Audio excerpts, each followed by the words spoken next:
All right, welcome. Really glad how many people we have here, and surprised. I mean, we had around 30 who RSVP'd, and we always have more, but very pleased to see such a good turnout. And we want to thank Jan here up in front. Just wave your hand, Jan.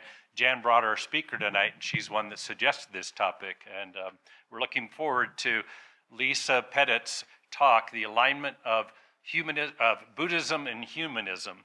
So let me just tell you a little bit about Lisa. Dr. Lisa Pettitt has a BA in psychology with a theology minor from the College of St. Benedict and a PhD in developmental psychology from the University of Denver. Dr. Pettitt was ordained in Vietnamese Zen master, and I'm going to get this wrong, Thich Nhat Hanh's Order of Interbeing in 2011. For the past 20 years, Lisa has practiced with, taught at, and supported the growth of Compassionate Dharma Cloud Monastery in Morrison, Colorado. She also serves as a racial equity champion and positive youth development trainer with Mountain Youth Network, a public health organization seeking to provide youth with skill-building opportunities and community connections. She is a feminist who has learned about disability and self-advocacy from her sister with Down syndrome, and anti-racism and intersectionality from wise and generous women and men of color. Lisa teaches yoga, participates in social justice and environmental activism, and spends time in contemplation and deep listening. So join me in welcoming Lisa Pettitt. Thank you, Matthew. So I think we'll be testing the sound. Is the sound okay for people? Can you hear without? Yes. Yeah, in the back too? Okay, great. Well, I'm a little nervous, I have to be honest. But I know I've been studying this stuff for a long time, and it's all there. So hopefully we'll have some conversation, and we'll be able to make this a meaningful evening for you, that you can take something home that helps you be a better humanist, and that helps you be happier and calmer in this time that does not water those seeds very often. So, where to start? I think because our practice, as Matthew pointed out, I ordained in Thich Nhat Hanh's tradition. So are people familiar with Thich Nhat Hanh? Yeah. Okay, so some people are, some people are not. So Thich Nhat Hanh was a Vietnamese Zen master who came to the States in the 60s and worked with the reconciliation, Albert Hassler. And anyway, he did meet Martin Luther King a couple times. He met Thomas Merton. He was here in the States to help raise awareness because we were in war with a country nobody knew about, right? Like, nobody knew about Vietnam in the 60s, except as the pictures started coming over the TV stations. And Thai is what we call Thich Nhat Hanh. Students of Thai, it's the Vietnamese word for teacher. So, and I may be mispronouncing that, because Vietnamese is a tonal language, and so there's like a little bit of a Thai. So, but you'll hopefully forgive me for that. So Thich Nhat Hanh was in the States and then was traveling around the world trying to raise awareness of what was happening to people in Vietnam. He was determined not to take sides in the war. So people from one side said he was on the other side, and they would point. And it became a very scary situation for him, because when we take a side, we've got some people, who've got our back. And when we don't take a side, we're vulnerable. So, and yet, that was part of his Buddhist understanding, was that the side, and so I've been going to the protests, and my sign that I have brought many times says, we are building, repairing, caring, those kinds of things. And then on the other side, it says, we are fighting greed and hatred and anger, because I don't want it to be about people, right? People are not our enemies. We are all trying to minimize our suffering, to be happy. And so I want us to be, so when I think about not taking sides, that's how I am living that in my protest. And so when people start singing the, hey ho, Donald Trump has got to go, I substitute greed and hate have got to go, because that is more meaningful to me. Donald Trump is there and there's no greed or hate, I'm okay. If there is greed and hate, it doesn't matter who's there. That's the difference. So, in our practice, so Thich Nhat Hanh, we use the bell a lot. Some traditions in Buddhism do not use the bell, but in our practice, we use the bell as an invitation to come back to ourselves. And that just means coming back to our breath, how we feel in our bodies in this moment. So I'm going to invite the bell and just have us come back to our breath. This moment, and then the next, and the next, is the only moment we have to truly live. We can't live the past, and we can't live the future. This is the moment. And so we want to come back to this present moment, to touch in, to feel our seats and our chairs, our feet on the floor, to feel our back upright, and just to notice, our breath. So I'll ring the bell once for us to notice the breath, and we'll do a few breaths together, and then I'll ring it again just to signal an end. So just one bell each time.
How did that feel?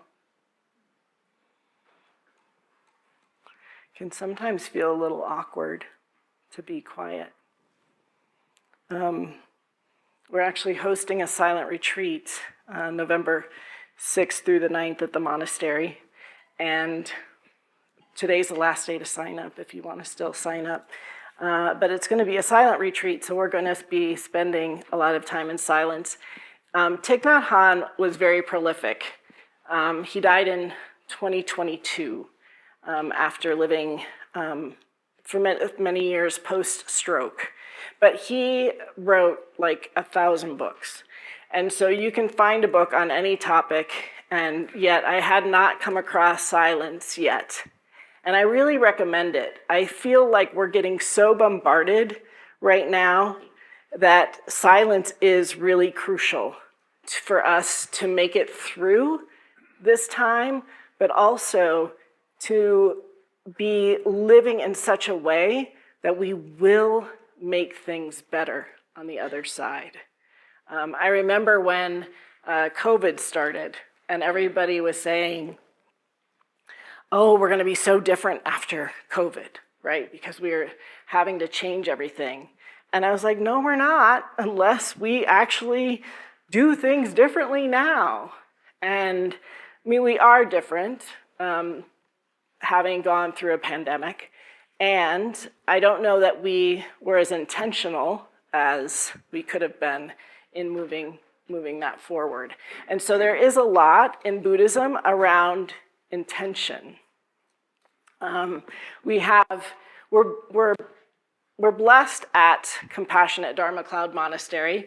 Our abbot is Thai Tin Man. He spent a number of years at Plum Village with Thich Nhat Hanh.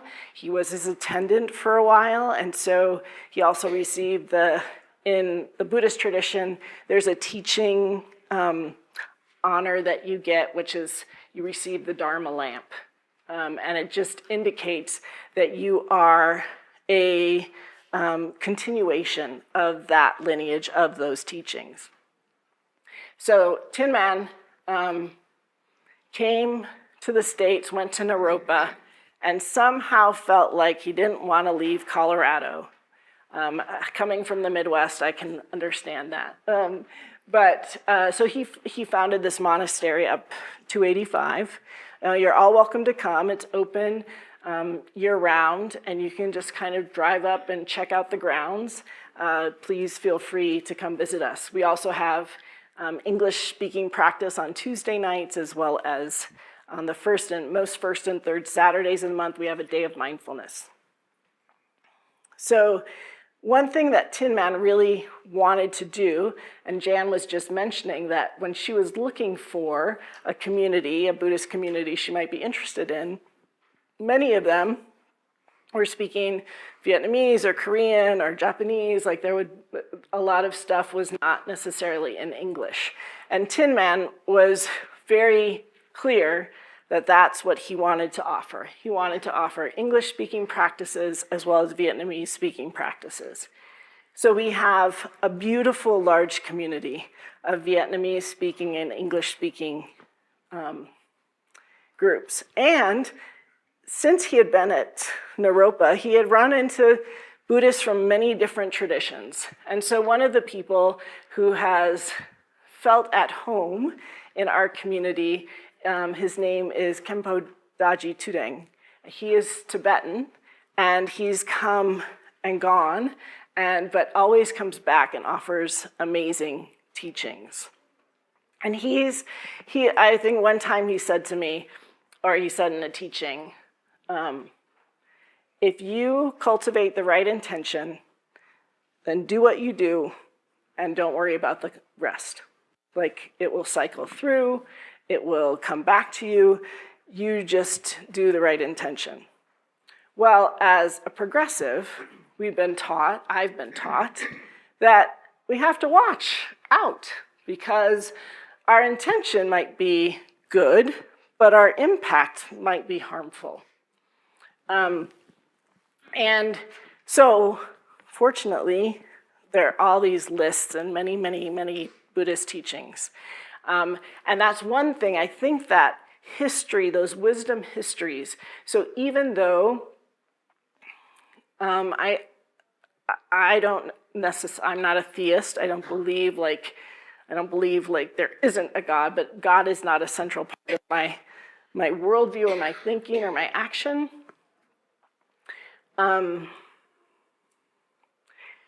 But I think there's so many powerful teachings from all these wisdom traditions in Judaism, in Christian traditions and stuff like that. So I was reading this is about Lojong. And if you're familiar with Pema Chodron has written about Lojong slogans, they're mind training. So this is one of the things, as I was thinking about I grew up Catholic, what made Buddhism, what made these teachings different and more appealing to me, it was, and I'm also a psychologist, as you heard, it was mind training. Because I can think all these good things, but if I haven't trained my mind, my behavior, my speech can be pretty crappy. You can ask my dear husband here, and my kids especially. I've always said that if you think I'm mindful, or calm or whatever, you ask them. If they say yes, then you can believe it. But we can fake it a lot, right? That was one reason I ended up staying home. I was in a research career for quite a while and then stayed home to homeschool our kids. And part of the reason for that was because I knew my kids would hold me accountable. I could fake it with all my coworkers, like I could get by. But my kids were like, yeah, really? You're gonna talk all calm and everything? Like, that's not how you're acting at home. So they've been good teachers along the way for me. But this piece about intention that I've just recently read broke through to me in a way I had not thought about it before. So I just want to share it with you. Our motives can essentially be broken down in the desire to help, into the desire to help and the desire to harm. I think this might, like, I've got to still play with that. I think there might be more, but assuming we'll move on. However, these two motivations often run parallel to each other and can easily become confused, so that even when we mean well, there can be a dubious agenda shadowing our good intentions. All our motives come about as a result of discriminatory judgments and involve whatever we think will promote our own happiness and reduce our suffering. Even the actions we commit with a bad intention have this as their goal. This is the point. We need to become fully conscious of the different intentions and motives that are at work in our minds if we wish to penetrate the self-deceptions that lurk behind our actions. I always thought, like, oh, I have just one intention at a time. Like, no, of course. We could have multiple intentions running parallel, and I can say this nice one and focus on how I'm trying to be of benefit and be of service. And then there's this other one coming along for the ride, and it's more about, like, well, will I look good? Will people like me because I did this? Like, sorting that stuff out, I think, can help us to make sure that the actions that follow our intentions are going to be beneficial, not only for ourselves, but for other people. I'm gonna put this down.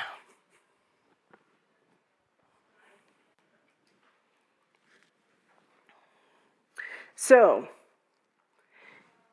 there are Buddhist humanists and humanist Buddhists. As I understand, I got to play in the online. Thank goodness there are so many great resources out there. And it makes sense. There is alignment. We, as you all know, Buddhists and humanists both affirm the dignity of all human beings and see our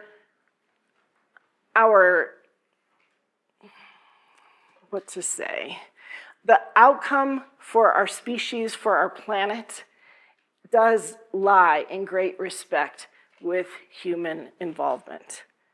The earth needs humans to be involved to address the climate crisis, to address white supremacy, to address gender discrimination.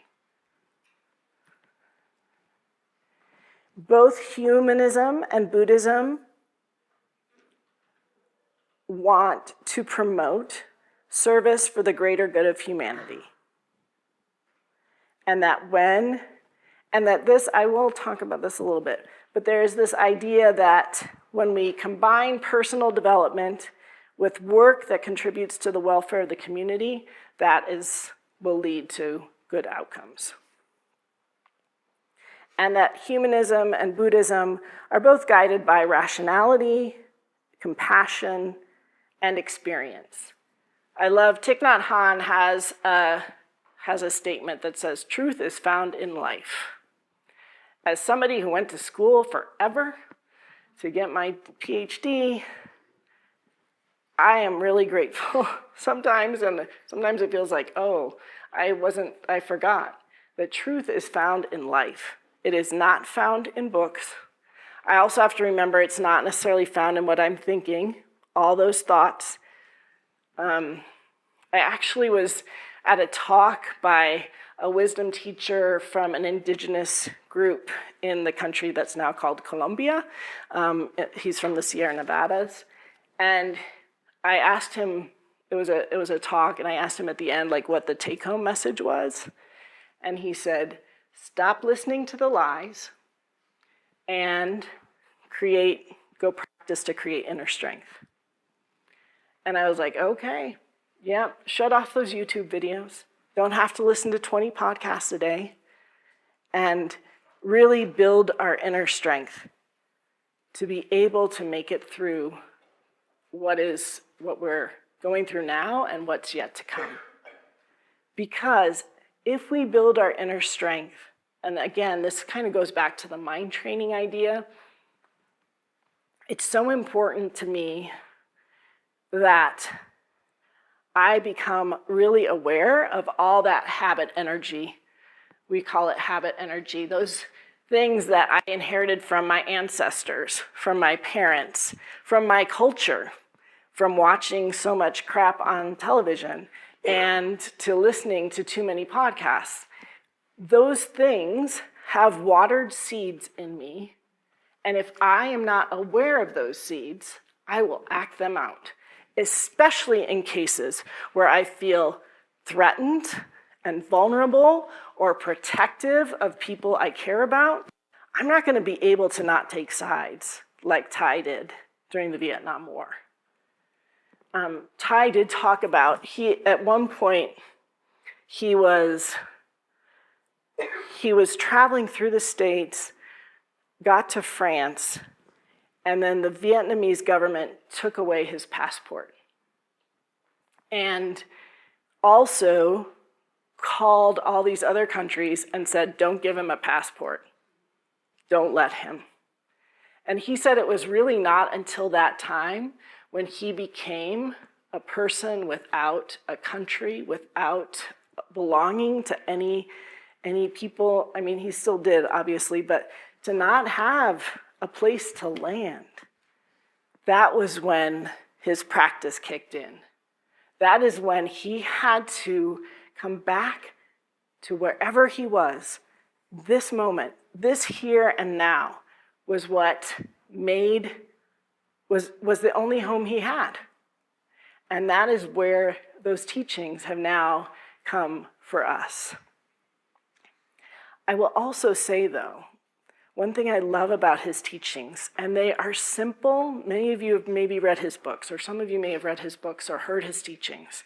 And they can be just like, I'm taking a class called Who is Thich Nhat Hanh, and we had a Dharma sharing gathering this morning. And somebody said, she first ran across Thach's book, The Miracle of Mindfulness, in the 90s. And that's my story as well. So The Miracle of Mindfulness, I highly recommend.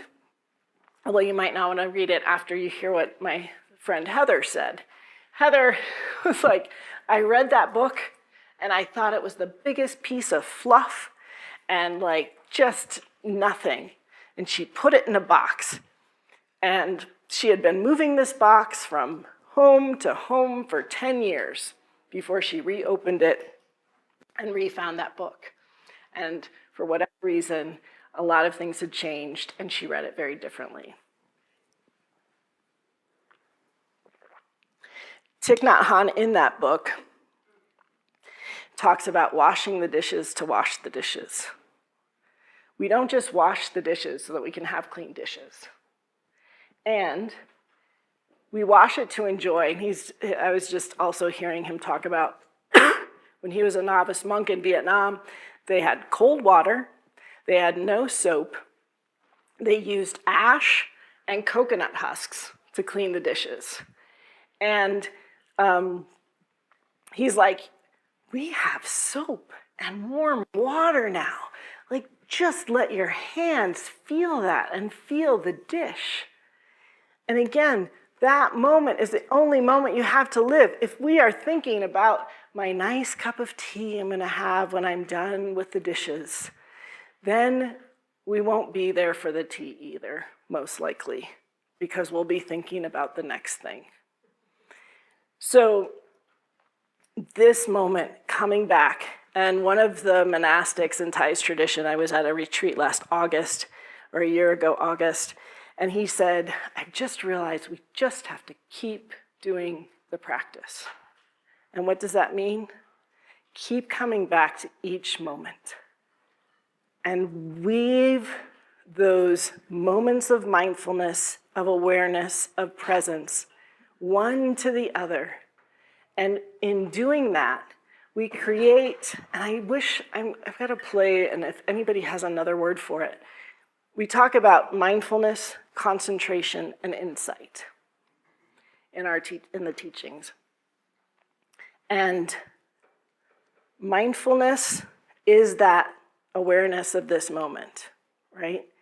And then concentration, the way I think about it, is it's this moment, and then we add that moment, and we add that moment, and that moment, where we've got this longer period of concentration.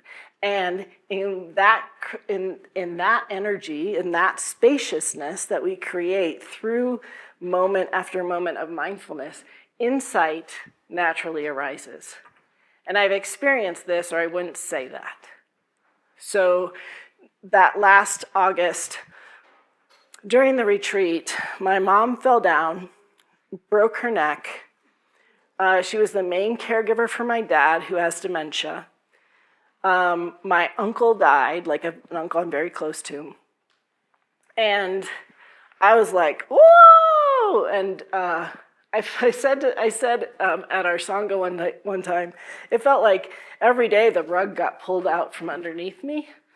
And one of my friends at the monastery was like, Lisa, there is no rug. And I was like, oh, dang, that is true, right? Like, I've created this rug that says, this is the way it's going to be tomorrow, because it was this way yesterday, or it was this way today.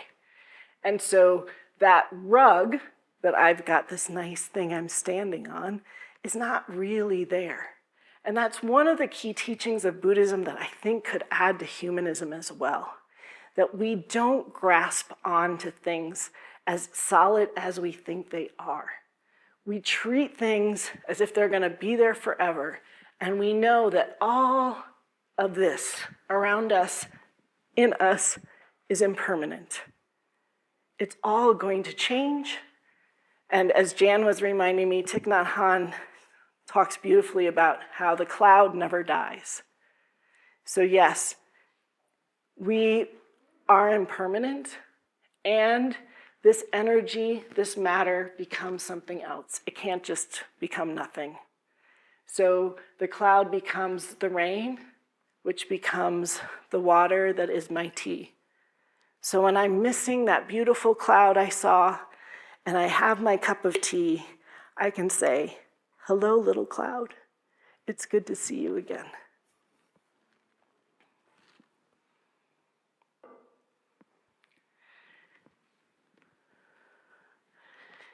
So, humanism, Buddhism share these tenets, these values. I found this article on the 10 Commitments. I don't think everybody goes by them in a humanist publication. And responsibility, empathy, critical thinking, ethical development, peace and social justice, service and participation, altruism, humility, environmentalism, and global responsibility, or global awareness, all fit beautifully in Buddhism. And yet, I think Buddhism can add this awareness that who this person standing up in front of you is not this person, right? Like, I am now part of this humanist group.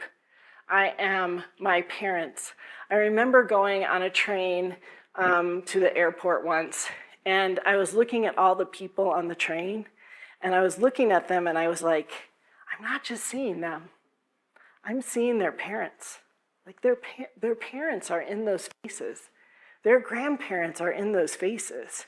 And it was this beautiful like recognition that none of us is just this separate self. We are all connected. We are only exist because there is the water and the sun and the earth and all the things that have come to make us who we are. So those insights, to do empathy with that insight of interbeing, is a whole nother level of empathy in my understanding and my experience. To do peace and social justice, to do environmentalism. I am not separate from this earth. The indigenous man I spoke to you of earlier was like, money's not going to feed you. Money's not going to give you the quench your thirst. It is water that will do that. We have to live according to the laws of nature, which are that what we do, if we pollute the earth, it's going to pollute the water, it's going to pollute our bodies, right? We're not separate. We have to take all of that into account. All right. I think you can have a break from hearing me talk. Oh, I do also want to say 2 more things. So one thing about the present moment, Thich was really helpful in connecting the fact that the current moment contains the past. We couldn't have gotten here without the past. And it contains the future. Whatever happens now will change what happens later. So if we are looking at our country and saying, this is not America, if we take a Buddhist lens to that, we have to acknowledge this is America. These seeds have been watered, and now they are sprouting. There have been enough things to make them manifest. If we want to change what happens in the future, and there are so many people out there like, well, this is what's going to happen. This is what's next. We can't do anything. Bullshit. We have the choice now. Everything we do is changing what's going to happen in the future, is affecting what's going to happen in the future. And so every moment is so powerful because of that. It can heal our ancestors, because our ancestors are in us. And if we are healing ourselves in this moment, we are healing them too. And I'll also just throw out Resma Menakem's, my grandmother's hands, has a beautiful, he's not Buddhist, but he hangs out with some Buddhists. But he talks beautifully about what happened to white people in Europe who came to the US having experienced all sorts of trauma, and then with the power that they accumulated, blew that trauma into the bodies of Black people and brown people, indigenous people and enslaved people. We need to do our work to heal. And we do that in community. So we talk about 3 jewels in Buddhism. The Buddha, not a god, just a teacher who realized this interconnection, and how if we live in that understanding, we will harm each other much less. The Dharma, which are the teachings, but sometimes we talk about the Dharma as everything around us.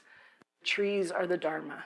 We learn from everything around us. And then the Sangha, the community of practitioners. And Thich Nhat Hanh this was the highest thing. He said, the next reincarnation of the Buddha will be the Sangha. It will be the community. We will make change, not as one leader or one teacher, but together. Okay, and so cool. like, I'm coming down to do this talk, and one of the readings that we were assigned for this week in the class I'm teaching is Thich Nhat Hanh's Early Critiques of Enlightenment Rationality in Academic Buddhism. So if anybody wants to go into a geeky dive, I have a copy of that up here you can look at. And then I also found this article from 2022. So after Thai died, I think there was probably some special volumes of journals. And this one is from the Journal of Buddhist Ethics. And it's called Collapsing Space and Time, Thich Nhat Hanh's Ecological Humanism. So again, I just thought I would share those with you. All right, let's listen to somebody else talk. This is just a short video this is the abbot of Deer Park Monastery that's out in California.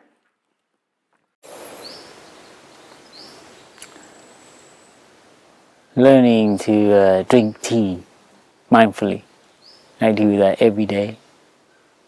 Lighting a candle and an incense.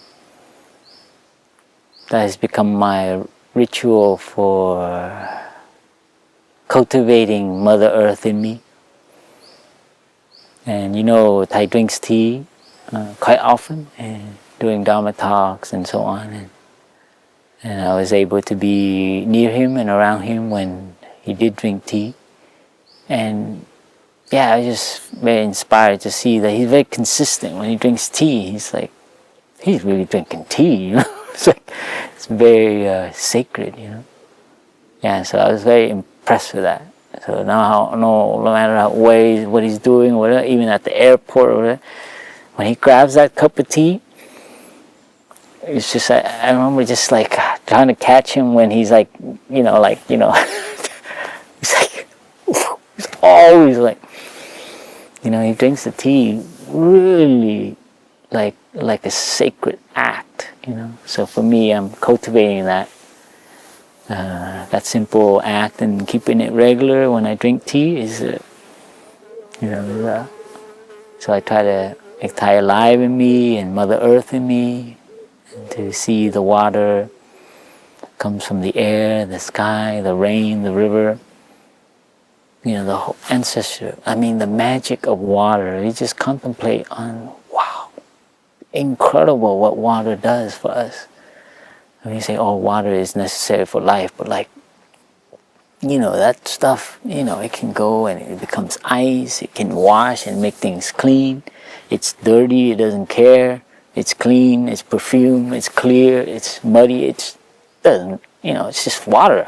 It doesn't, there's a lot of wisdom in a cup of tea. And so for me, that is the wisdom of Mother Earth. So these kind of elements, we have time to regularly interact with it, with a cup of tea, with water, with Mother Earth. It's just the depth of your life becomes more and more. So for me, it's an ongoing maintenance to take care of it. So it's not like you have an insight, oh, water is Mother Earth, water is in me, but, what do you do every day, So when I take a shower, when I brush my teeth, so drinking tea is somehow kind of penetrated to these other elements. But I enjoy drinking tea, and when I drink it, I feel Thai alive in me. He's smiling, and because I learned that from him. And I didn't drink tea before I came to Plum Village. I drank coffee, but buffalo cups, But here you're drinking a small little thing, and there's a reason why it's small. It's just you take your time. So our culture of drinking tea is super this, super that, But we don't really enjoy it. We just take it down as if it's just material, And you can come up with all these great names for tea and stuff, but you don't know how to drink it. It's just a commodity, Simple cup of tea can change the way you move through the day. So before sitting meditation, before even on a lazy day, I wake up and light a candle, some incense, and enjoy a cup of tea with my teacher and Mother Earth. That's one of my things I receive from Thich. Not just a teaching, but it's a living teaching. Yeah.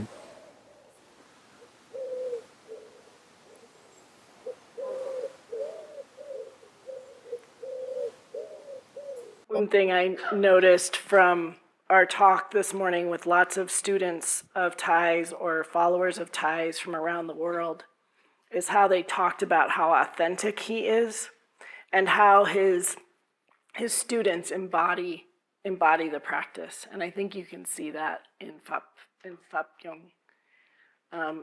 Phap Yung is also very funny. I went to my second retreat with Thich Nhat Hanh with my 6-year-old daughter. And my practice was not great. Her practice was just beginning, if we call it that. And we were seeing each other, and we were just like kind of, And we were sitting outside the meditation hall, and we were crabby. And Phap Yung came over to us and started doing, it broke whatever we were fighting about. So, All right, any questions? Mine's not so much a question as I just kind of wanted to point out that the reason that I had brought Lisa here to talk about Buddhism, the similarity of we have good without God, and Buddhism does not have a deity, it does not have a requirement to believe in a deity, anything like that. It's considered the middle way, and it's a training for your life in how to live your life in a way that you suffer less. yeah. And we also were talking earlier, sorry, Greg, about how you can still practice, if you're Jewish, you can still practice Judaism and practice Buddhist teachings. Like all these labels, I was saying to them earlier, it's not really a Buddhist thing to call yourself a Buddhist, because the idea is that we're going to let go of all concepts, right? So let's just be human with one another. And not even that, right? Because we are made of non-human elements. We wouldn't be here if we took away the water, if we took away the earth. So go ahead, Greg.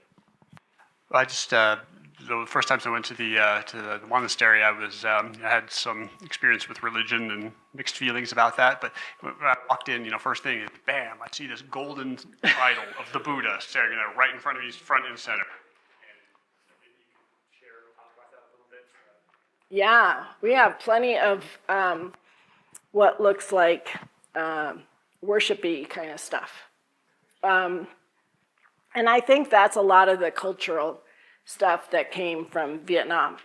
And it was interesting because Thich Nhat Hanh came to the monastery a couple times, and he said to the abbot, because there's some amazing statues up there too. And I'm really grateful for those actually because, well, I'll talk about that. But Thich Nhat Hanh said to Tin Man, all these statues and things are great, but you need a meditation hall because people need to come practice.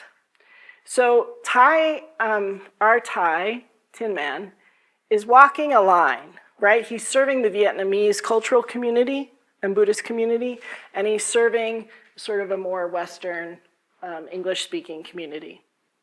And so we have statues, but we also try to remember that these statues, and this is something I also think is a gift from religious traditions, is the ceremony and the ritual.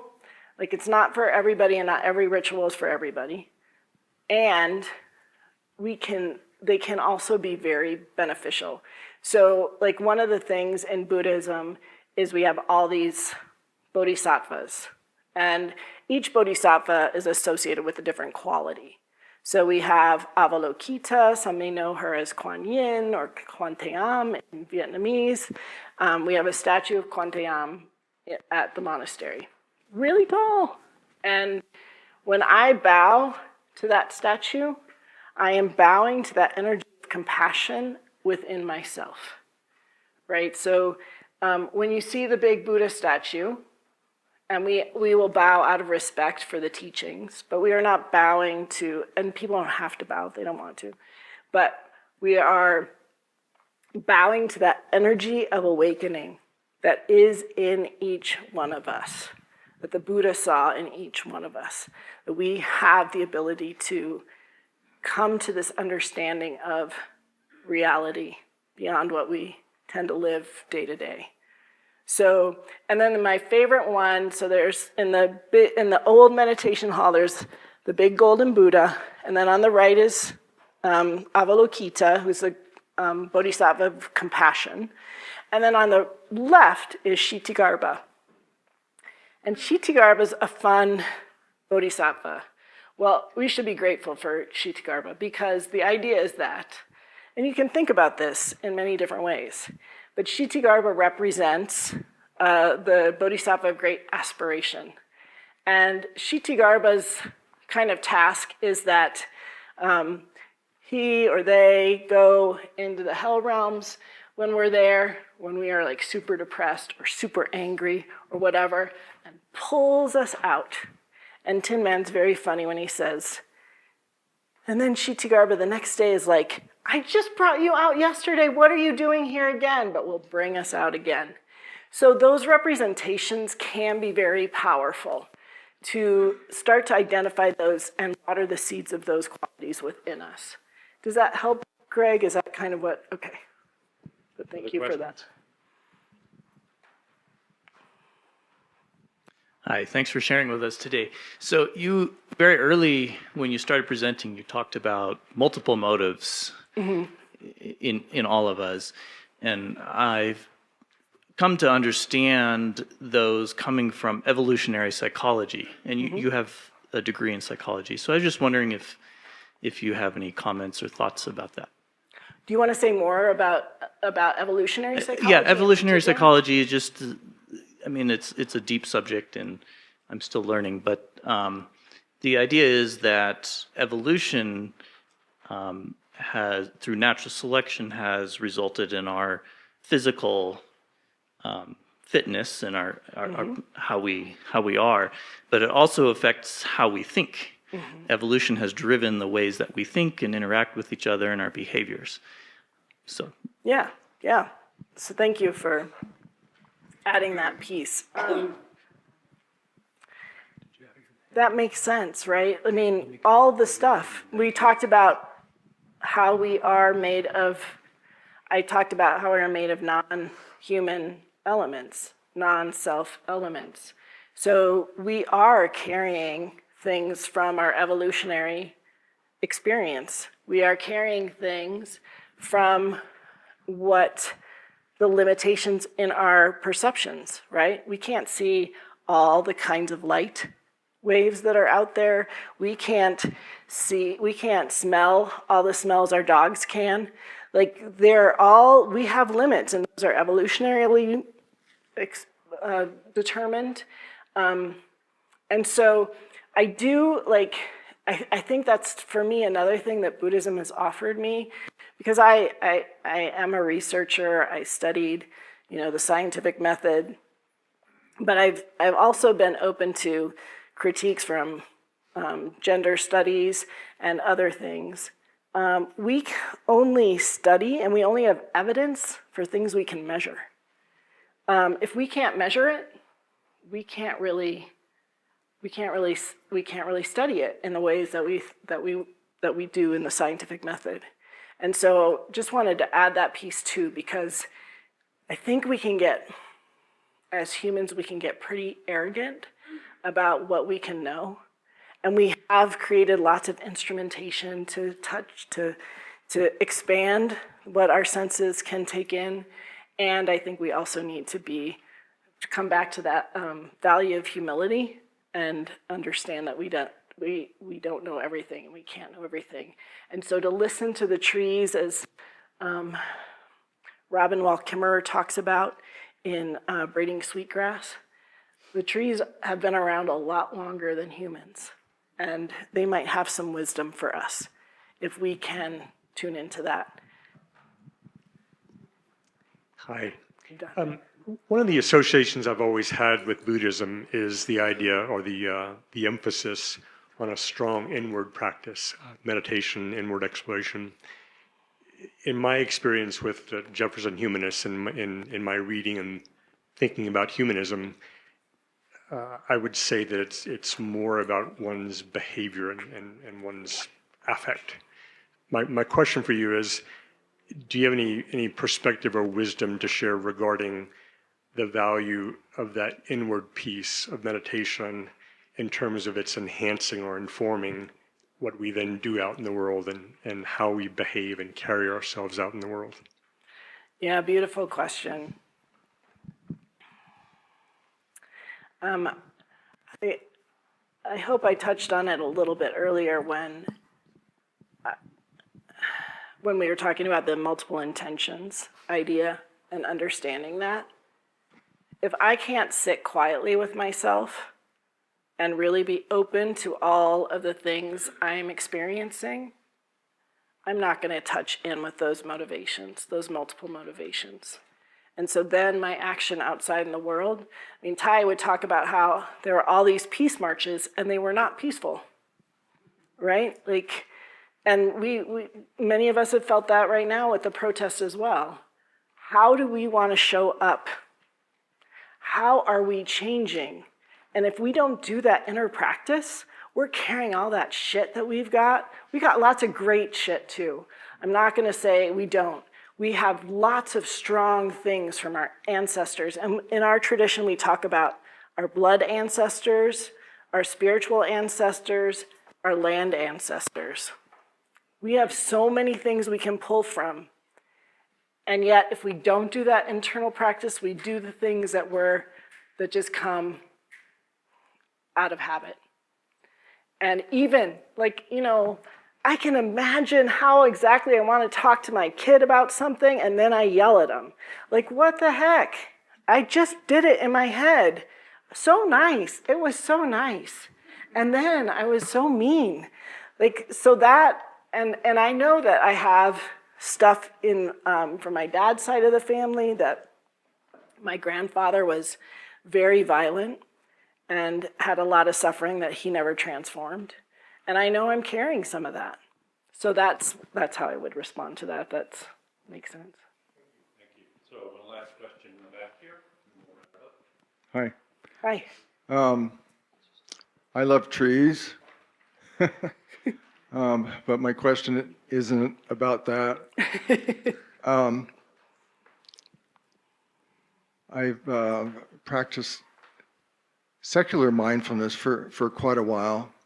One of the problems I sometimes have with Buddhism, or, well, let's see, let me backtrack, with religions in general, is that they have major problems with sexual feelings.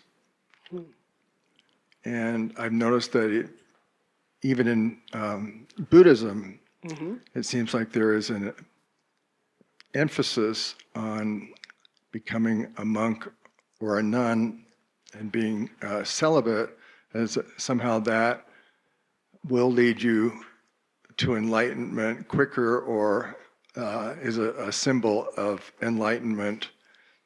And I guess that's one area that I have some concerns. I was raised in a religion where there was a lot of religious guilt around sexual feelings. I understand the part about